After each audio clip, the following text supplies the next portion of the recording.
Hi everyone, स्वागत है आपका आपके अपने यूट्यूब चैनल शबी क्लासेस में। और मैं हूं शगुफ्ता और आज आप पढ़ रहे हैं हिंदी ग्रामर में हम पढ़ेंगे वाक्य और उसके भेद। क्योंकि जब भी एग्ज़ाम्स होते हैं और उसमें हिंदी का अगर सिलेबस में हिंदी है, पोर्शन हिंदी का आता है, तो उसमें वाक्य ज़रूर पूछे जाते हैं कि वाक्य कोई भी सेंटेंस या लाइन्स दे देते हैं कि इसमें मिश्रित वाक्य है या सरल वाक्य है, संयुक्त वाक्य है या फिर निषेधात्मक है, विधान सूचक वाक्य, कौन सा वाक्य। इस तरह के क्वेश्चन आपके एग्जाम्स में आते रहे हैं। आप पिछले पेपर उठाकर देखिए, वाक्य से क्वेश्चन ज़रूर पूछा जाता है। इंपॉर्टेंट टॉपिक है ये।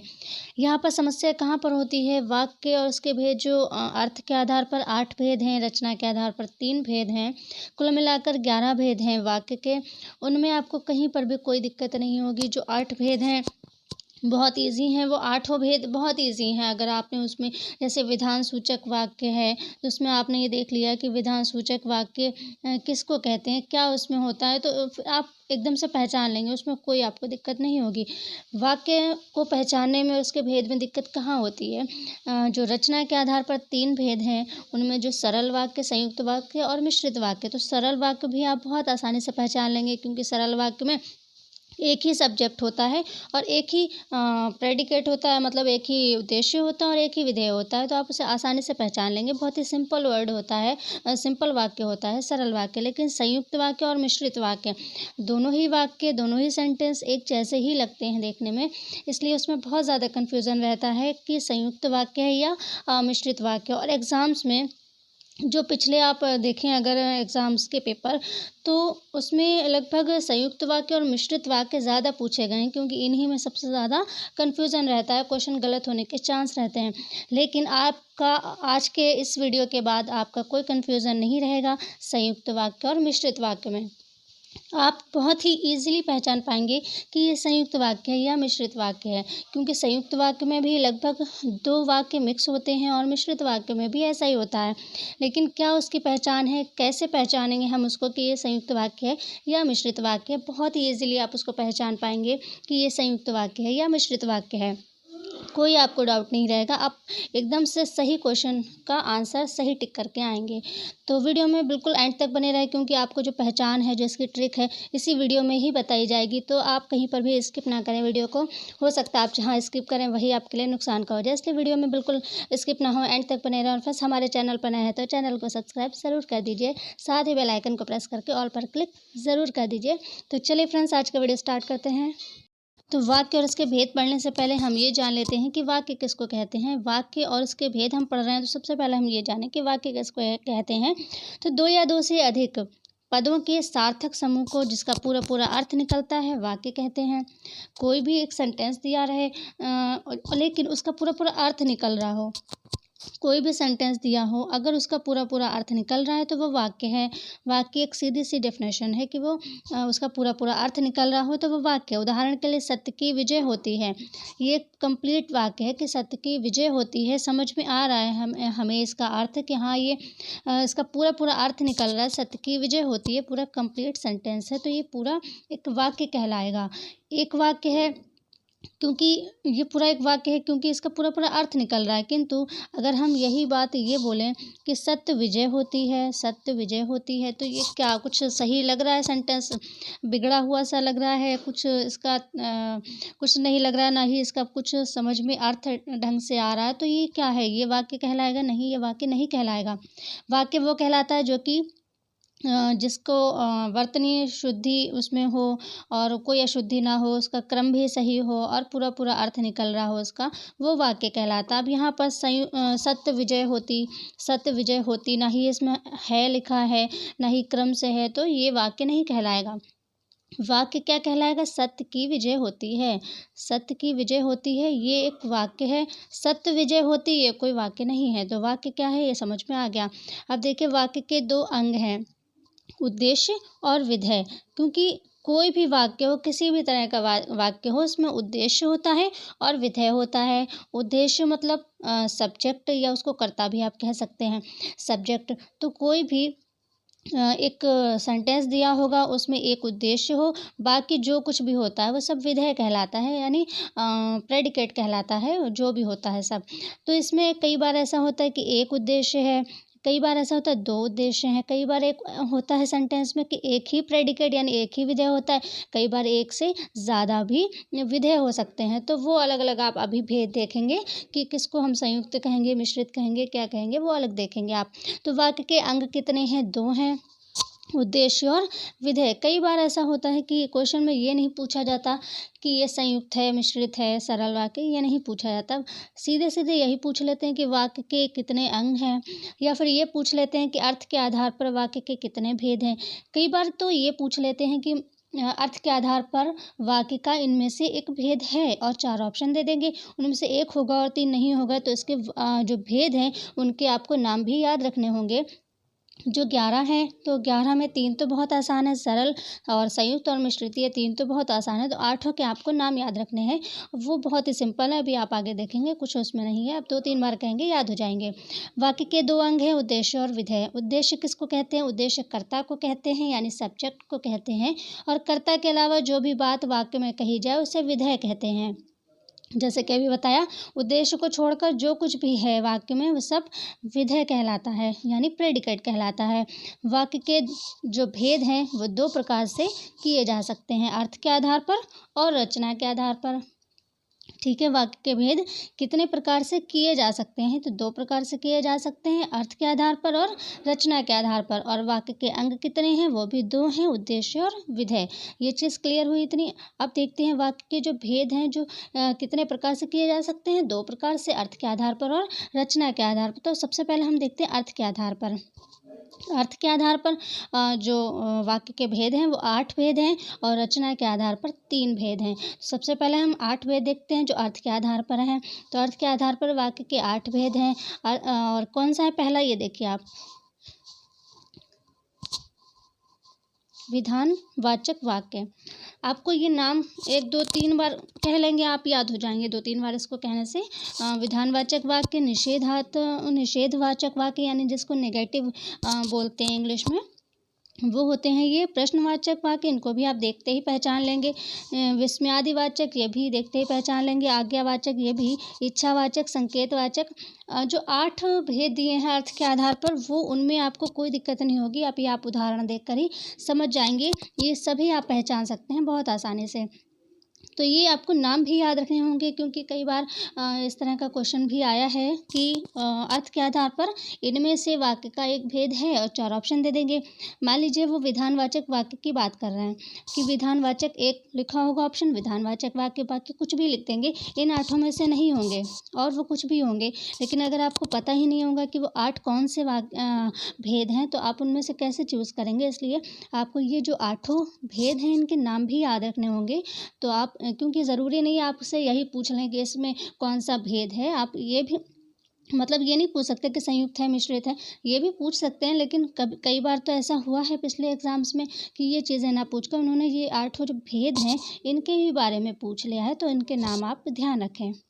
तो ये हो गए संकेतवाचक और संदेहवाचक वाक्य, ये हो गए 8, चाहे तो आप इसका स्क्रीनशॉट ले सकते हैं। अब देखिए पहला पढ़ते हैं हम, जो 8 भेद हैं उनको पहला 2-2 उदाहरण लगभग ले लिए हैं ताकि आप आसानी से समझ जाएं, क्योंकि इनके उदाहरण ज़्यादा लेने की ज़रूरत नहीं है।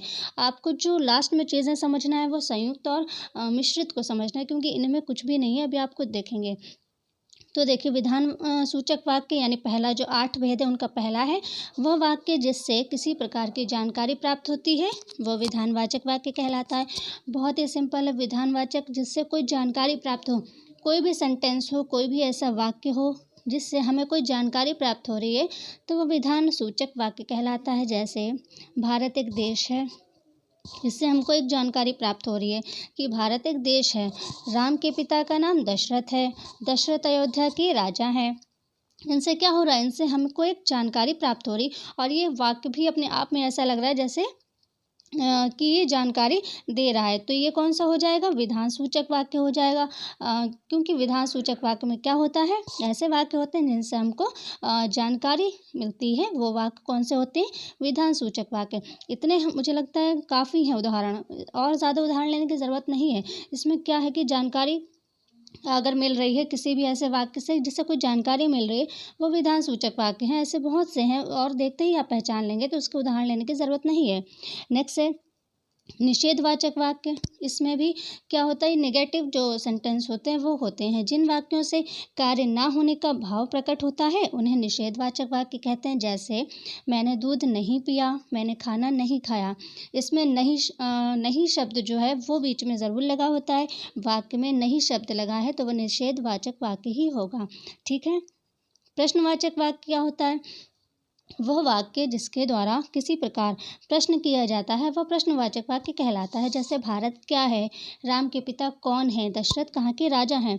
जिनसे प्रश्न किया जाता है, मतलब वाक्य में ऐसा लगे जैसे प्रश्न किया जा रहा है, सवाल किया जा रहा है, तो वह प्रश्नवाचक वाक्य है। दूसरी बात कि इसमें ये प्रश्नवाचक चिन्ह लगा होगा, क्वेश्चन मार्क लगा होगा, तो वो होते हैं प्रश्नवाचक वाक्य। बहुत ईजिली आप इसको पहचान सकते हैं। जिस भी वाक्य में ये लगा हो प्रश्नवाचक चिन्ह, क्वेश्चन मार्क लगा हो, वो सभी प्रश्नवाचक वाक्य हैं। और उनमें शब्द भी बीच में होते हैं, प्रश्नवाचक शब्द का, क्या, कहाँ, कौन, कैसे, तो ये सब चीज़ें आ रही हैं तो वो प्रश्नवाचक वाक्य होगा। आई थिंक इसके लिए और उदाहरण देखने की ज़रूरत नहीं है। नेक्स्ट है आज्ञावाचक वाक्य। वह वाक्य जिसके द्वारा किसी प्रकार की आज्ञा दी जाती है या प्रार्थना की जाती है वो विधि सूचक वाक्य कहलाते हैं या आज्ञावाचक वाक्य कहलाते हैं। यहाँ पर सॉरी गलत हो गया, विधि सूचक नहीं है, ये ऊपर अभी हम पढ़ चुके हैं विधि सूचक जिनसे कोई जानकारी मिलती है, वो यहाँ पर होगा आज्ञावाचक, यहाँ पर आज्ञावाचक होगा, ये गलत हो गया। ठीक है। तो आज्ञावाचक वाक्य वह वाक्य जिसके द्वारा किसी प्रकार की आज्ञा दी जाती है या प्रार्थना की जाती है वो वाक्य कौन से कहलाते हैं, आज्ञावाचक वाक्य कहलाते हैं। जैसे देखिए उदाहरण, बैठो, बैठिए, कृपया बैठ जाइए, शांत रहो, ये सब क्या है, इसमें कुछ सेंटेंस में तो आज्ञा दी जा रही है, कुछ में रिक्वेस्ट की जा रही है, यानी प्रार्थना की जा रही है। तो ये कौन से हैं हमारे आज्ञावाचक शब्द, यानी आज्ञावाचक, नाम से पता चल रहा है आज्ञावाचक शब्द हैं। बैठो, आज्ञा दी जा रही है, बैठो, बैठिए, कृपया बैठ जाइए, क्या की जा रही, प्रार्थना की जा रही है, शांत रहो। तो जहाँ पर प्रार्थना की जाए, किसी वाक्य में ऐसा लगे कि रिक्वेस्ट की जा रही है, प्रार्थना की जा रही है या आज्ञा दी जा रही है, तो वो सभी क्या होंगे, आज्ञा सूचक शब्द, वो आज्ञा सूचक वाक्य होंगे और इसमें सभी में आज्ञा सूचक शब्द लगे होंगे। ठीक है। नेक्स्ट देखते हैं विस्मयादिवाचक वाक्य। वह वाक्य जिससे किसी प्रकार की गहरी अनुभूति का प्रदर्शन किया जाता है वह विस्मयादिवाचक वाक्य कहलाता है। गहरी अनुभूति मतलब जिसमें कुछ आश्चर्य जैसी बात हो, जिन वाक्यों में वो विस्मयादिवाचक वाक्य कहलाते हैं। जैसे देखिए, आहा कितना सुंदर उपवन है, ओह कितनी ठंडी रात है, बल्ले हम जीत गए, मतलब। और इसमें क्या होता है, ये जो चिन्ह लगा होगा आप देखें, ये वाला, ये ज़रूर लगा होगा, जिसमें ये लगा है वो विस्मयादिवाचक वाक्य होंगे इसमें। और आपको अगर नहीं समझ में आ रहा तो कुछ नहीं देखना, बस इस चिन्ह को देखिए आप, अगर ये चिन्ह लगा है किसी भी वाक्य में तो वो विस्मयादिवाचक वाक्य कहलाएगा। और इसमें जो है अंदर की प्रतिक्रिया दिखती है पूरे वाक्य में कि हाँ खुशी, दुख या आश्चर्य, वो चीज़ें दिखती हैं, तो वो होता है विस्मयादिवाचक वाक्य। ठीक है, क्लियर है। नेक्स्ट देखते हैं इच्छावाचक वाक्य। जिन वाक्यों में किसी इच्छा, आकांक्षा या आशीर्वाद का बोध होता है उन्हें इच्छावाचक वाक्य कहते हैं। जैसे किसी भी वाक्य में आकांक्षा दिखे, इच्छा दिखे, अपनी इच्छा कोई व्यक्त कर रहा है, आशीर्वाद का बोध हो रहा है उसमें, या मतलब कुछ भी ऐसा लग रहा है जैसे आशीर्वाद दिया जा रहा है, इच्छा अपनी व्यक्त की जा रही है, अपनी आकांक्षा व्यक्त की जा रही है, तो इच्छावाचक वाक्य कहलाएंगे, जैसा कि नाम से पता चल रहा है। लेकिन आपको जो है इसके कुछ उदाहरण देखने होंगे तभी आपको समझ में आएगा। तो उदाहरण देखिए, भगवान तुम्हें दीर्घायु करे, तो ये इसमें आशीर्वाद का बोध हो रहा है, भगवान तुम्हें दीर्घायु करे, इसमें आशीर्वाद का बोध हो रहा है, तो ये कौन सा होगा, इच्छावाचक वाक्य होगा। नववर्ष मंगलमय हो, है ना, तो ये आशीर्वाद जैसा बोध हो रहा है, तो ये क्या है, इच्छावाचक वाक्य हैं। आपको इसके बहुत सारे उदाहरण अगले वीडियो में देखने को मिलेंगे, क्योंकि अभी आप वो चीज़ें समझिए कि आप जिनको समझ सकते हैं, कुछ ऐसे मतलब दो आप उदाहरण देख लीजिए ताकि आपको बात जो है वो समझ में आ जाए। कल वाले वीडियो में आपको बहुत सारे उदाहरण देखने को मिलेंगे ताकि आपका एकदम से क्लियर हो जाए सब चीज़ें। तो उसमें बहुत सारे अनगिनत उदाहरण आपको देंगे और बहुत सारे ऐसे उदाहरण होंगे जो अब तक पेपर में आए हैं या आ सकते हैं। बहुत ही इम्पोर्टेंट होगा कल का वीडियो, क्योंकि आपको उसमें इन सभी के जो 11 भेद हैं ये अर्थ के और रचना के आधार पर इन सभी के आपको उदाहरण देखने को मिलेंगे। एक प्रैक्टिस, क्योंकि जब तक आप प्रैक्टिस नहीं करेंगे आपको नहीं समझ में आएगा। अभी हम ये चीज़ें बता रहे हैं आपको कि ऐसे होता है वैसे, लेकिन जब आप इसके उदाहरण देखेंगे तभी आपको क्लियरली समझ में आएगा। और कल ही अगर उदाहरण देख लेंगे तो अच्छे से समझ में इसलिए आएगा क्योंकि आज आप उनकी परिभाषा देख रहे हैं, कल अगर उदाहरण देख लेंगे तो आपको जल्दी समझ में आएगा। इसलिए कल का वीडियो होगा, इनके उदाहरण होंगे, प्रैक्टिस होगी। आप आज के और कल के वीडियो के देखने के बाद जो है आपका कोई डाउट नहीं रहेगा वाक्य को लेकर, ठीक है। तो नेक्स्ट है संकेतवाचक वाक्य। संकेतवाचक, जैसा कि नाम से पता चल रहा है, जिन वाक्यों में किसी संकेत का बोध होता है उनको संकेतवाचक वाक्य कहते हैं। उदाहरण, राम का मकान उधर है, सोनू उधर रहता है। तो एक तरह से इससे संकेत का बोध हो रहा है कि संकेत दिया जा रहा है। मान लीजिए किसी ने पूछा राम का मकान किधर है, तो उसने क्या कहा, राम का मकान उधर है। उधर मतलब एक संकेत दे रहा है, मान लीजिए हाथ से वो संकेत ही दे रहा है कि उधर है। तो यहाँ पर संकेत का बोध हो रहा है, राम का मकान उधर है, सोनू उधर रहता है। तो ये जो वर्ड भी होते हैं ये संकेत वाचक वर्ड भी होते हैं, और इनसे अगर ये किसी वाक्य में है तो वो वाक्य कौन सा होगा, संकेतवाचक वाक्य होगा। क्योंकि ये वर्ड अगर किसी में आ रहा है तो वो संकेतवाचक वाक्य होगा, और अगर नहीं भी ये वर्ड आ रहा है तब भी वो उदाहरण ही देखकर पता चल जाता है कि इसमें संकेत का बोध हो रहा है। जहाँ संकेत का बोध हो वो संकेतवाचक वाक्य हैं। क्योंकि ये जो अर्थ के आधार पर भेद हैं बहुत इजी हैं, आपको सब कुछ उसके नाम से पता चल जाएगा। जैसे संकेतवाचक वाक्य है तो वाक्य में संकेत का बोध होगा। तो राम का मकान उधर है, सोनू उधर रहता है, आप जो है उधर जाइए। इस तरह के जो वाक्य हैं वो होते हैं संकेतवाचक वाक्य। नेक्स्ट, संदेहवाचक वाक्य। जिन वाक्यों में संदेह का बोध होता है उन्हें संदेहवाचक वाक्य कहते हैं। जिनमें संदेह का जो बोध हो तो उन्हें संदेहवाचक वाक्य कहते हैं। जैसे, क्या वो यहाँ आ गया, क्या वो यहाँ आ गया। अब देखिए आप, इसमें जो है प्रश्न किया जा रहा है और ये क्वेश्चन मार्क भी लगा, तो आप इसको प्रश्नवाचक वाक्य में नहीं करेंगे। आप उसका पहले अर्थ भी देखिए, क्योंकि अर्थ के आधार पर ये भेद हैं। अर्थ के आधार पर भेद हैं, तो आपको अर्थ भी देखना होगा, ध्यान देना होगा पूरे क्वेश्चन पर। ये नहीं आपने एक चीज़ देख ली और आप जो है उसको कुछ भी टिक कर दें। आपको उसका अर्थ देखना है, क्योंकि ये अर्थ के आधार पर भेद हैं। क्या वो यहाँ आ गया, क्या उसने काम कर लिया। इसमें एक संदेह व्यक्त हो रहा है, क्या उसने काम कर लिया, मतलब एक संदेह अंदर से आ रहा है कि उसने कर लिया। तो यहाँ पर क्या है, संदेहवाचक वाक्य होगा, प्रश्नवाचक नहीं होगा। ज़रूरी नहीं है कि ये संदेहवाचक में प्रश्नवाचक वाक्य ही हो, मतलब ज़रूरी नहीं इसमें प्रश्नवाचक शब्द हों या ये इस तरह का प्रश्न चिन्ह हो, ये ज़रूरी नहीं है। कुछ और भी हो सकते हैं, सिंपल वर्ड भी वाक्य भी हो सकते हैं, सिंपल वाक्य भी होते हैं संदेहवाचक। तो यहाँ पर संदेहवाचक जो है वो आपको देखने से पता चल जाएगा वाक्य को कि ये संदेहवाचक है। क्या वह यहाँ आ गया, क्या उसने काम कर लिया। तो इस तरह के ये है संदेहवाचक वाक्य, ठीक है। तो ये हो गया अर्थ के आधार पर, जो कि 8 भेद हैं, जो कि बहुत ही सिंपल हैं। इनसे क्वेश्चन एग्जाम्स में लगभग नहीं पूछे जाते हैं। हम बस इतना पूछा जा सकता है कि कोई भी भेद, मान लीजिए 4 ऑप्शन है, उसमें ये जो अर्थ के आधार पर इनमें से कौन सा भेद नहीं है या है, इस तरह से पूछ सकते हैं। या मान लीजिए पूछ भी सकते हैं, कोई वाक्य दे दें तो इसमें आज्ञा वाचक का ऐसा कुछ इस तरह का पूछ सकते हैं, इसलिए आप इसको ध्यान रखें। इतना कुछ इसमें टफ नहीं है, कठिन नहीं है, आप इसको याद रख सकते हैं। जो चीज़ याद करने वाली वो है रचना के अनुसार वाक्य भेद, मतलब जिनको ध्यान देना है वो है रचना के अनुसार वाक्य के भेद, जो कि 3 हैं। सरल वाक्य, संयुक्त वाक्य और मिश्र वाक्य या मिश्रित वाक्य की बात है। सरल वाक्य, संयुक्त वाक्य और मिश्रित वाक्य या मिश्र वाक्य, ये जो 3 हैं इनको आपको ज़्यादा ध्यान देना है। जिसमें सरल वाक्य बहुत इजी है, सरल वाक्य जो बिल्कुल सीधे सीधे सिंपल वाक्य होते हैं वो सरल वाक्य होते हैं। बाकी आपको इन 2 को ज़्यादा पढ़ना है, तो वो देखते हैं आगे। पहले पढ़ते हैं सरल वाक्य। सरल वाक्य, जिस वाक्य में एक क्रिया होती है उसे सरल वाक्य कहते हैं। क्रिया जैसे वर्ब, एक ही वर्ब हो, वो पढ़ता है, खाता है, पीता है, सोता है, चलता है, दौड़ता है, इस तरह की क्रिया हो, एक ही क्रिया हो अगर वाक्य में, तो उसे सरल वाक्य कहते हैं। सरल वाक्य में एक क्रिया का होना आवश्यक है, मतलब एक ही क्रिया का होना आवश्यक है सरल वाक्य में। जैसे मोहन हंसता है, राजेश बीमार है, या राजू किताब पढ़ता है, वो फल खाता है, वो खाना खाती है, वो गाना गाती है, इसलिए एक ही इसमें क्रिया हो रही हो। और सिंपल वाक्य वो होते हैं सरल वाक्य। और क्या होता है इसमें, एक ही उद्देश्य होता है, एक ही उद्देश्य होता है, एक ही विधेय होता है। ये एक उद्देश्य है और ये पूरा एक विधेय हो गया, हंसता है, पूरा एक विधेय हो गया। और क्रिया की बात करें तो इसमें एक ही क्रिया हो, यानी हंसता, खाली एक ही क्रिया हो। ये नहीं कि दो क्रियाएं हो गई, जैसे राम किताब पढ़कर सो गया, तो यहाँ पर दो क्रियाएं हो गई, ऐसा नहीं है। इसमें अगर एक ही क्रिया है तभी वह सरल वाक्य होगा, और नहीं तो वह सरल वाक्य नहीं होगा। एक ही क्रिया होना ज़रूरी है इसमें।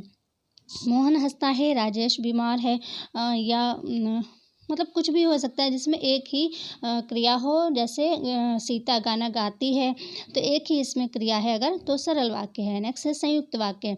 इसको ध्यान से ज़रा देखिए। संयुक्त वाक्य, जिस वाक्य में दो या अधिक मुख्य तथा स्वतंत्र उपवाक्य होते हैं वे संयुक्त वाक्य कहलाते हैं। ये दोनों पूर्ण अर्थ देने में सक्षम होते हैं।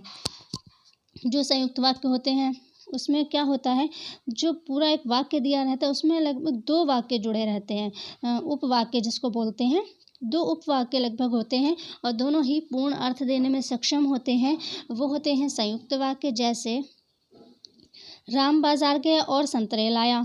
राम बाजार गया एक वाक्य हो गया, और संतरे लाया ये दूसरा उपवाक्य है। ये दोनों लगभग उपवाक्य हैं, दोनों ही अर्थ जो हैं पूरे पूरे दे रहे हैं, कंप्लीट अर्थ दे रहे हैं, तो ये संयुक्त वाक्य है। सच बोलो परंतु कटु सत्य ना बोलो। दोनों ही अपने आप में पूर्ण अर्थ दे रहे हैं। सच बोलो, दूसरा क्या है, कटु सत्य ना बोलो। इस तरह के जो पूरा पूर्ण अर्थ दे रहे हैं दोनों ही वाक्य। हम सब दिल्ली घूमने गए और वहाँ 4 दिन रहे। तो क्या होता है इसमें, दोनों ही जो उपवाक्य हैं लगभग पूर्ण अर्थ देते हैं, तो ये होते हैं संयुक्त वाक्य। आप अभी भी नहीं इसको पहचान पाएंगे, क्योंकि इसमें अभी जो मिश्रित वाक्य आप देखेंगे वो भी लगभग इसी तरह के होंगे, तो इसकी पहचान भी आपको अभी बताई जाएगी। आप बिल्कुल इन्हीं में से, आप इन्हीं उदाहरणों में से देख कर ही एकदम पहचान जाएंगे कि ये संयुक्त वाक्य हैं या मिश्रित वाक्य हैं। तो ये हो गया संयुक्त वाक्य। देखते हैं मिश्र वाक्य या मिश्रित वाक्य। मिश्र वाक्य में एक से अधिक उपवाक्य होते हैं, ठीक है, वो संयुक्त वाक्य में भी था, लगभग 2 होते हैं उपवाक्य, तो मिश्र वाक्य में भी लगभग ऐसा ही है। तो आप कैसे पहचानेंगे, मिश्र वाक्य में एक से अधिक उपवाक्य होते हैं, उनमें एक उपवाक्य प्रधान होता है तथा अन्य एक से अधिक उपवाक्य उस पर आश्रित होते हैं। ये ध्यान रखिएगा। जैसे ऊपर वाले जो संयुक्त वाक्य देखे, उनमें जो दोनों उपवाक्य थे तो दोनों के पूर्ण अर्थ निकल रहे थे और दोनों ही मतलब आश्रित नहीं थे एक दूसरे पर, तो दोनों ही जो थे पूर्ण अर्थ निकल रहे थे। मिश्रित वाक्य में क्या होता है, एक से अधिक उपवाक्य होते हैं और एक उपवाक्य जो है वो प्रधान होता है, जो बाकी अन्य उपवाक्य दिए रहते हैं वो उस जो प्रधान वाला उपवाक्य उस पर आश्रित होते हैं। यह उपवाक्य परस्पर व्याधिकरण योजकों, योजक किसको कहते हैं, जैसे कि, यदि, अगर, हो, तो, तथापि, इसलिए आदि ऐसे शब्दों से जुड़े हुए होते हैं, वो मिश्र वाक्य कहेंगे। लेकिन संयुक्त वाक्य में भी तो इस तरह के वर्ड जुड़े रहते हैं, तो फिर संयुक्त वाक्य और मिश्रित वाक्य में क्या पहचान होगी। तो मिश्र वाक्य के जो योजक, ये जो योजक वर्ड होते हैं, जैसे कि, अगर, तथापि, ये सब चीज़ें, जैसे कि है, यदि है, तो ये अलग होते हैं। और संयुक्त वाक्य के जो बीच में जो जुड़ाव होता है, एक तरह से दो वाक्यों को जो जोड़ने का काम करता है, वो संयुक्त वाक्य अलग होते हैं, मिश्र वाक्य अलग होते हैं। आप इनसे ही पहचान लेंगे कि ये संयुक्त वाक्य है या मिश्र वाक्य है या मिश्रित वाक्य है, क्योंकि इन दोनों के ही अलग अलग होते हैं, सेम नहीं होते हैं, तो आप आराम से पहचान लेंगे। देखिए, इसका उदाहरण है मिश्र वाक्य का। शिक्षक ने बताया कि कल स्कूल में छुट्टी होगी। मतलब 2 उपवाक्य हैं ये, लेकिन आश्रित है ये वाला। शिक्षक ने बताया कि कल स्कूल में छुट्टी है, तो ये स्कूल में छुट्टी है, ये जो उपवाक्य है ये कंप्लीट तो है, पूर्ण अर्थ तो निकल रहा है, लेकिन किसने बताया स्कूल में छुट्टी है, तो ये कंप्लीट नहीं भी बन रहा है। तो ये आश्रित किस पर हो गया, शिक्षक पर, यानी पहले वाले उपवाक्य पर ये आश्रित हो गया, तो ये मिश्र वाक्य है। दूसरा है, जो व्यक्ति कमरे में बैठा है वह मेरा भाई है। तो ऐसे अगर यहाँ पर उपवाक्य देखें कि वह मेरा भाई है, तो ये किस पर आश्रित है, जो व्यक्ति पर आश्रित है। जो व्यक्ति कमरे में बैठा है वो मेरा भाई है। तो जो 2 या एक से अधिक जो उपवाक्य रहते हैं वो प्रधान उपवाक्य पर आश्रित रहते हैं, वो मिश्र वाक्य होगा। जब तू छोटा था तब साइकिल खूब चलाता था। अब यहाँ पर देखें, साइकिल खूब चलाता था, ये कंप्लीट है, लेकिन किस पर आश्रित है? ये बिल्कुल कंप्लीट तब होगा जब हम इसको भी जो है पहले जो वाक्य है जो प्रधान वाला, उसको अगर हम इसको मिलाएंगे या उस पर ये आश्रित है, तब इसका पूर्ण अर्थ निकलेगा। तो ये होते हैं मिश्रित वाक्य। जैसे जब तू छोटा था तब साइकिल खूब चलाता था, तो ये हो गए मिश्र वाक्य या मिश्रित वाक्य। अब देखिए, जो मेन चीज़ है जिसको आप पहचानेंगे कैसे कि ये संयुक्त वाक्य है या मिश्रित वाक्य है।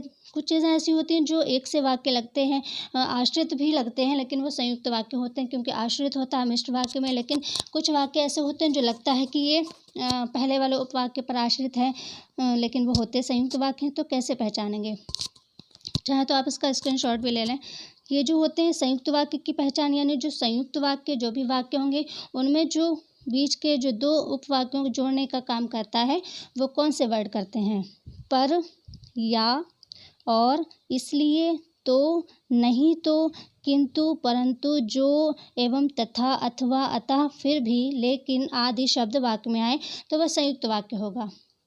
यहाँ पर जो भी आपको शब्द दिए गए हैं, इसके अलावा कोई भी शब्द बीच में नहीं आता है संयुक्त वाक्य में। संयुक्त वाक्य लगभग सभी यहाँ पर वर्ड ले लिए हैं, सभी शब्द ले लिए हैं जो संयुक्त वाक्य में बीच में आते हैं, दो वाक्यों को जोड़ने का जो काम करते हैं वो यही होते हैं वाक्य। और कोई वाक्य नहीं होता, और कोई शब्द नहीं होते, यही शब्द होते हैं। तो आप चाहे इसको बिल्कुल रट लें, चाहे तो कुछ भी किसी भी ट्रिक से आप इसको याद करें, तो यही सिर्फ आते हैं, और कोई नया शब्द जो है संयुक्त वाक्य में नहीं होगा। पर, या, और, इसलिए, तो, नहीं तो, किंतु, परंतु, जो, एवं, तथा, एवं भी आ सकता है और भी आ सकता है, ठीक है, तथा, अथवा, अतः, फिर भी, लेकिन, ये अगर सभी शब्द आ रहे हैं किसी भी वाक्य में तो वह संयुक्त वाक्य ही होगा, क्योंकि ये सभी वाक्य मिश्रित वाक्य में नहीं आते हैं। ये चीज़ ध्यान रखिएगा। नेक्स्ट है मिश्र वाक्य की पहचान। जो मिश्रित वाक्य हैं या मिश्र वाक्य हैं, उनकी पहचान क्या है? उनकी पहचान ये है कि की बोलते हैं ना, की छोटी ई की मात्रा होनी चाहिए। की, जो, क्योंकि, जितना, उतना। इसमें क्या होता है? अपोजिट जैसे लगते हैं, जितना उतना, जैसा वैसा, जिधर उधर, है ना, ये सभी लग रहे हैं कि अपोजिट जैसे हैं। तो जितना उतना, जैसा वैसा, जिधर उधर, अगर, यदि, जब तब, जहाँ वहाँ, तो भी इसमें भी है, ठीक है। तो, यद्यपि, तथापि, ज्यों ही त्यों ही, जब तक, जहाँ तक, ठीक है। ये सभी अगर शब्द आ रहे हैं तो वो मिश्रित वाक्य होगा, क्योंकि मिश्रित वाक्य में ये सभी शब्द आते हैं, ये संयुक्त वाक्य में नहीं आते हैं। तो ये बहुत ही अच्छी पहचान है जिससे आप पहचान सकते हैं कि वाक्य मिश्रित वाक्य है या संयुक्त वाक्य है, क्योंकि ये वाले जो हैं मिश्रित वाक्य जो शब्द हैं ये संयुक्त वाक्य में नहीं आते हैं, और जो संयुक्त वाक्य वाले हैं वो इसमें नहीं आ रहे हैं। जैसे संयुक्त वाक्य में यद्यपि नहीं आता है, तथापि, ज्यों त्यों, जब तक, जहाँ तक, जैसा वैसा, जिधर उधर, ये सभी चीज़ें संयुक्त वाक्य में नहीं आती हैं। तो आप आराम से पहचान लेंगे कि ये मिश्रित वाक्य है, क्योंकि मिश्रित वाक्य में ही ये सारे शब्द आते हैं। आप जैसे और, एवं, तथा, ये सब मिश्रित वाक्य में नहीं आते हैं, तो आप आराम से पहचान लेंगे कि ये संयुक्त वाक्य है। तो आज के वीडियो में आपने वो जाना कि परिभाषाएं जानी, भेद जाने, इनके उदाहरण जब आप देखेंगे तब आपको बहुत अच्छे से क्लियर हो जाएगा कि ये मिश्रित वाक्य और संयुक्त वाक्य। क्योंकि कल के वीडियो में आपको इसके बहुत सारे उदाहरण देखने को मिलेंगे जिसमें इन्हीं शब्दों के ही प्रयोग होंगे, और आप देखिएगा कि इन्हीं शब्दों के आधार पर कैसे आप पहचान लेंगे कि ये मिश्रित वाक्य हैं या संयुक्त वाक्य हैं। तो आज के वीडियो में बस इतना ही। वीडियो कैसा लगा कमेंट में ज़रूर बताइएगा, अच्छा लगे तो लाइक ज़रूर कर दीजिएगा। मिलते हैं अगले वीडियो में, तब तक के लिए take care and bye bye.